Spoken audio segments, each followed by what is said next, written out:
Hi everyone, welcome back to Windows of Travel. In this video, we're taking you along for a stay at Universal's Cabana Bay Beach Resort and sharing our 4-day Universal Orlando itinerary. We'll show you around the resort, highlight some of the amenities, give you a room tour, and take you through everything we experienced during our trip, including Volcano Bay, CityWalk, Islands of Adventure, Universal Studios Florida, and of course, Epic Universe. Along the way, we'll share some of our favorite moments, a few tips that made our trip easier, and some of the things we learned that might help you plan your vacation. We also have a separate video dedicated entirely to our Cabana Bay Beach Resort review, so if you're still deciding where to stay, be sure to check that out. This video is all about the complete vacation experience. Let's get started. As soon as you walk into the lobby, the retro theme really stands out. Cabana Bay embraces a vintage 1950s and 60s beach resort aesthetic that gives the entire property a bright, colorful, and energetic atmosphere. As you continue through the main building, you'll pass the resort gift shop, which has a great selection of Universal merchandise along with Cabana Bay specific souvenirs. Right next door is Starbucks, followed by a surprisingly large food court. With so many different dining options, it's easy to grab breakfast before heading to the parks or dinner after a long day. For a value resort, Cabana Bay offers a lot of amenities. There are multiple pools, a lazy river, and fire pits where you can enjoy s'mores in the evening. And while we usually spend most of our time in the parks, this is the kind of resort where you could easily plan a relaxing day and still have plenty to do. It's also worth mentioning that if you're staying at a Universal resort, you'll pick up your physical park tickets at guest services or the vacation planning desk before heading into the parks. On our first Universal trip, we split our stay between a family suite and a tower room. The family suite offered more space and was closer to some of the main resort areas, but it also felt more dated. The tower rooms were noticeably more updated, and after experiencing both, they became our preferred choice, especially with the amazing Volcano Bay views. We originally booked Cabana Bay because it consistently ranked as one of Universal's best value resorts, and while Universal does classify it as a value inn and suites property, it honestly feels like it offers so much more than that. For this trip, we scheduled a Walmart grocery delivery to arrive shortly after check-in. This is something we've done before, and I highly recommend. Having bottled water, electrolytes, snacks, and breakfast foods in the room saved us both time and money throughout the trip. Just keep in mind that you'll need to meet the delivery driver in person, since most Universal resorts don't accept grocery deliveries at the front desk or the concierge. For our family of 3, the tower room worked really well. The mini refrigerator was perfect for keeping drinks and snacks cold, and the beds were comfortable, and waking up to a view overlooking Volcano Bay made the room feel like part of the vacation rather than simply a place to sleep. Overall, Cabana Bay continues to be our go-to Universal Orlando resort. It's affordable, fun, full of amenities, and incredibly convenient for visiting the parks. And while it may not be the most luxurious hotel on property, we think it offers outstanding value, especially for families. One of the biggest advantages of staying here is the private entrance into Volcano Bay that's exclusively available to resort guests. It makes getting to the water park incredibly convenient and is one of those perks that adds to the overall experience. Another benefit of staying at Cabana Bay is the early park admission. Getting in before many day guests gives you an opportunity to enjoy several attractions before the crowds really begin to build. That said, timing can make a difference. We visited in October, and while the shorter wait times were fantastic, the water was surprisingly cold that early in the morning. It wasn't quite warm enough outside to make those first rides feel refreshing. Even if you aren't planning to spend the entire day here, Volcano Bay is beautifully themed and worth taking the time to explore. And if you're planning ahead, there are a few things worth knowing. During our visit, locker rentals were available in 3 sizes: small for 14, medium for 20, and large for 25. We'd recommend the large locker if you're carrying a backpack. Towel rentals were also available for $7 if you didn't want to pack your own. The shops throughout the park have just about everything you might need, from towels and swimwear to waterproof phone cases and souvenirs. They're worth browsing even if you're only stopping in for a short visit. After leaving Volcano Bay, we made our way over to CityWalk. Even if you aren't spending time inside the parks, CityWalk is a destination all by itself. Between the restaurants, entertainment, and shopping, it's an easy place to spend an afternoon or evening. During our trip, we accidentally overlooked a park closing time, and once we realized we had less time than expected, we decided to enjoy dinner at Bob Marley instead of heading straight back to our room. The restaurant is inspired by Bob Marley's home in Jamaica and has a really unique atmosphere. And of course, no visit is complete without stopping at Voodoo Doughnut. Their display case is almost overwhelming with choices. And naturally, we couldn't leave empty-handed. Right across the walkway is Toothsome Chocolate Emporium. Even if you're not planning to eat there, it's one of the most recognizable landmarks in CityWalk and worth taking a moment to admire. The next morning, we headed into Islands of Adventure. This is a park we always enjoy coming back to because every island has its own distinct personality. And as you move from one area to the next, it almost feels like you're visiting several different parks in a single day. We began our morning at Seuss Landing, where the colorful buildings and whimsical architecture brings the stories to life. From there, we continued into the Lost Continent.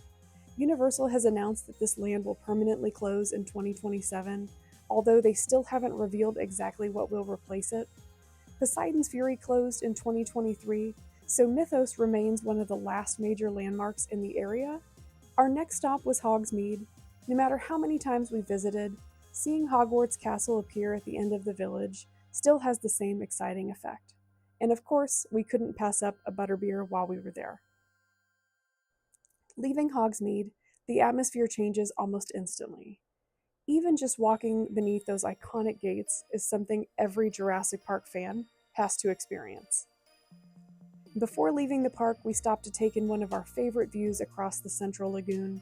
It's one of the best places to appreciate just how much scenery, landscaping, and themed architecture surround you. Next, we made our way over to Universal Studios Florida. One area that always catches our attention is Springfield, with its colorful storefronts and familiar characters, and we add a lunch stop at Krusty Burger. From Springfield, we continued into Diagon Alley. Universal has done an incredible job creating a space that feels alive, and Escape from Gringotts continues to be an attraction I look forward to riding every visit. Between the detailed queue, impressive sets, and combination of dark ride and coaster elements, it's a signature experience.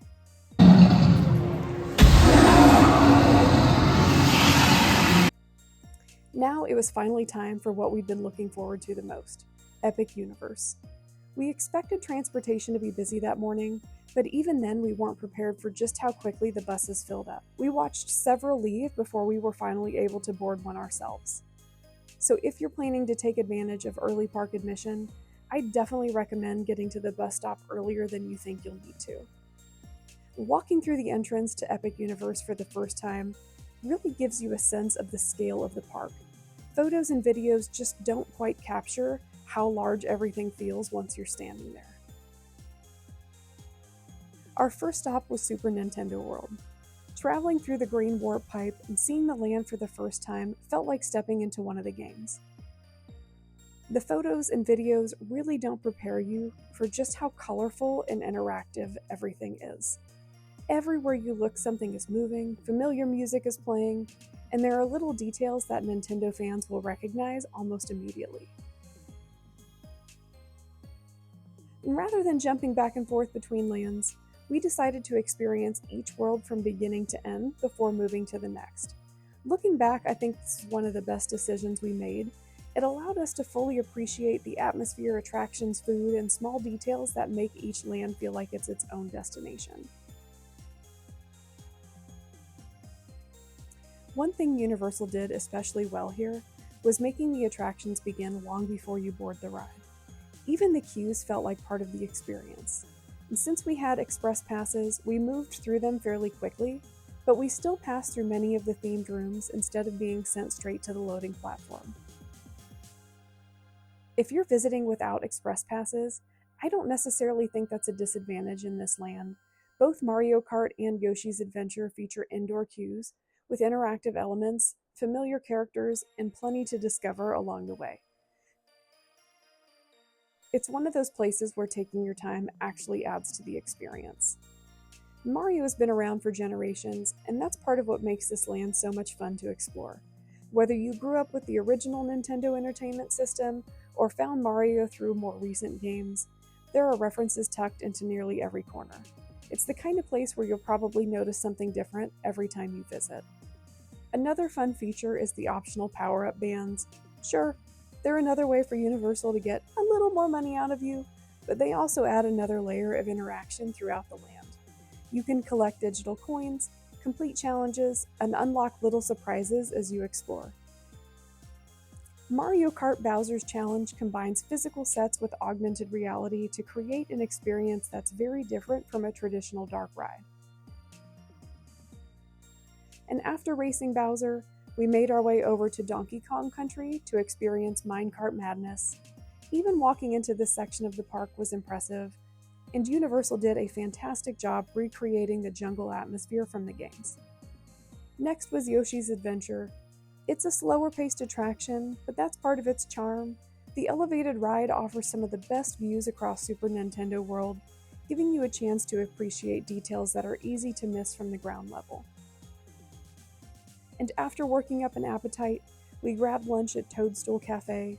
The theme presentation was a lot of fun, and honestly, the food was much better than we expected for a theme park restaurant.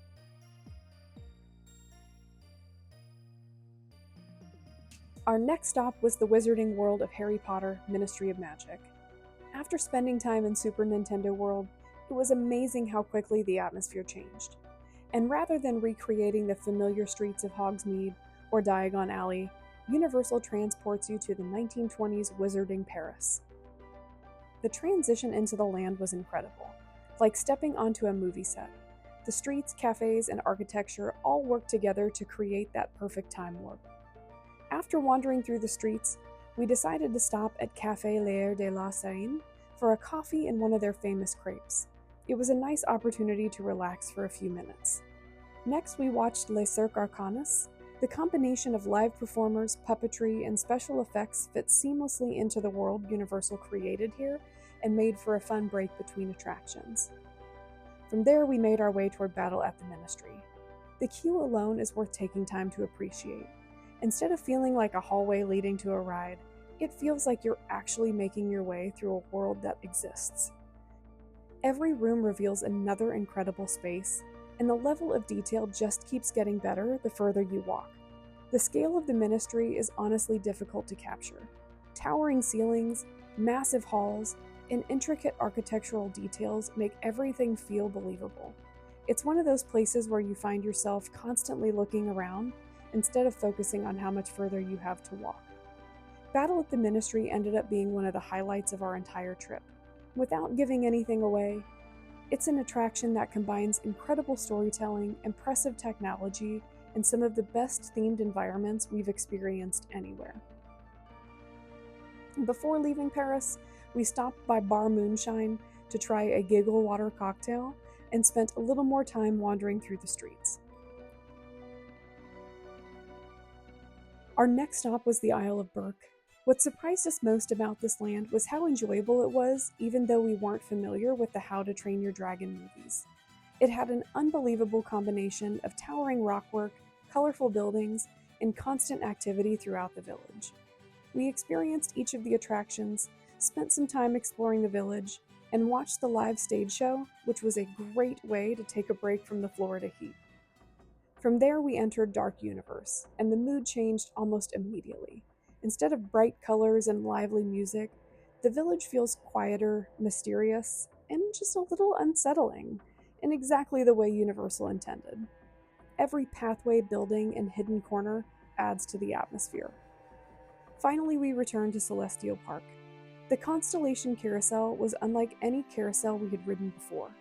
Once the lights came on after sunset, the entire attraction took on a peaceful, almost dreamlike atmosphere.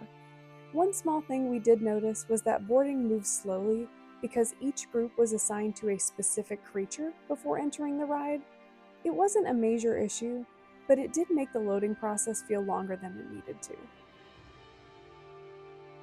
Afterward, we grabbed dinner at Pizza Moon, which was a great casual option before we made one more loop around the park. If you have the opportunity, I definitely recommend experiencing the park after dark. The lighting completely changes the feel of each land, and places you've already walked through during the day take on an entirely different character. Returning to Super Nintendo World at night almost felt like seeing it for the first time again. The glowing scenery, moving elements, and familiar soundtrack somehow became even more noticeable once the sun went down. From there, we made our way back to Dark Universe. The darker lighting fits this land perfectly, especially around Monsters Unchained. Walking through the queue at night felt completely different than it had earlier in the day. The shadows, lighting effects, and laboratory setting all worked together to build anticipation. Growing up, the Universal classic monsters were some of the original movie icons. Dracula, Frankenstein's monster, and Wolfman, and the creature from the Black Lagoon have been part of Universal's history for nearly a century, and it was fun seeing those characters brought together in an entirely new way. We also passed by the Helos Grand Hotel, overlooking Epic Universe. Seeing the hotel illuminated against the park was a reminder of just how much thought went into every part of this resort, both inside and outside the gates.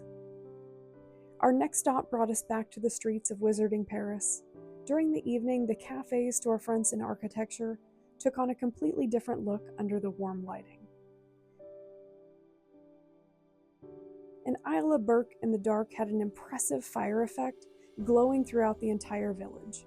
It was a completely different experience than it had been earlier in the day, and a great way to see the land from a new perspective.